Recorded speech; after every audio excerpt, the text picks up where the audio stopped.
So you're tasting the 17 white blend. You've got the 17. At the moment, we have just released the 19 in South Africa, the 2019, because this wine spends 1 year in big wooden vats, and then it spends another 10 months, sometimes 11 months in a concrete vat.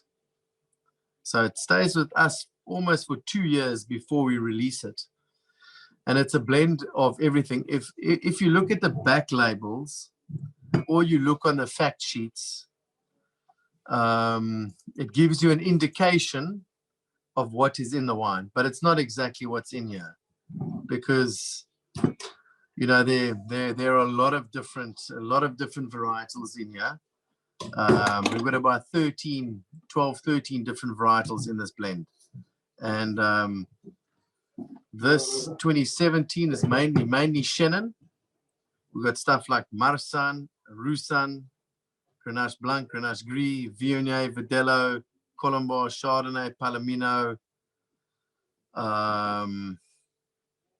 Semillon Gris sometimes. I mean, it's a whole, and everything is picked together.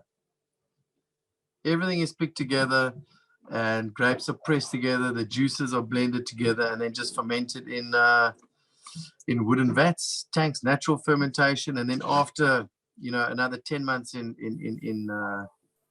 the concrete, when the wine is clear, then we bottle it, and that's it. Very, very simple, huh? But the wine has got amazing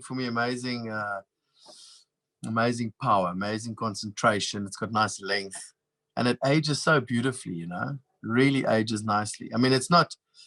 If you want to taste wines that are really fucking well made, these are not wines. We make like farmers' wines. We make wines that are as we feel them, not we don't make wines to be perfect. We make wines to express a place.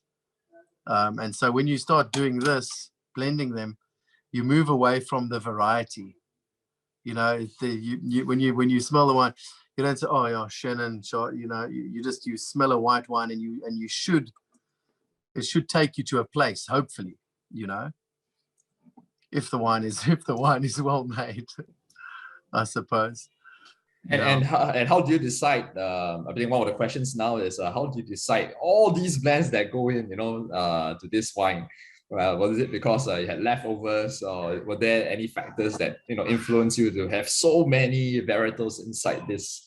Or what influenced you to put all this into the family blend? You know what my influence was. I mean, we wanted to. Every winemaker can talk a lot of bullshit about terroir and the place and all that, and we really wanted to express a place.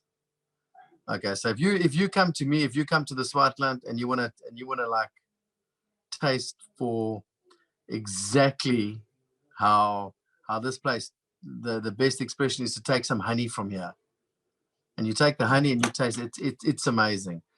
So when you make wine, it's just an attempt at doing that. But how do you do it? You have to pick everything together.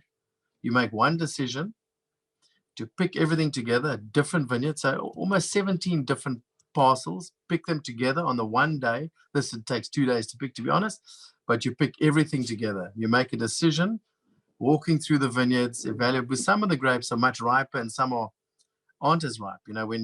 When you pick this kind of stuff, the Colombard has still got amazing acidity, really, really tight acidity. But so you pick, have a look at an average, and you pick the grapes, and when you press the juice, you often, it's really nice to have that perfect balance. That's what we aim for. And so you move away from varieties. You make a wine. One decision when to pick, and the next decision is when to bottle, and that's it. That's the only way for us to make something that is imperfect, but that is really a good representation of our philosophy. And for us, it's very important because that makes it more authentic for me.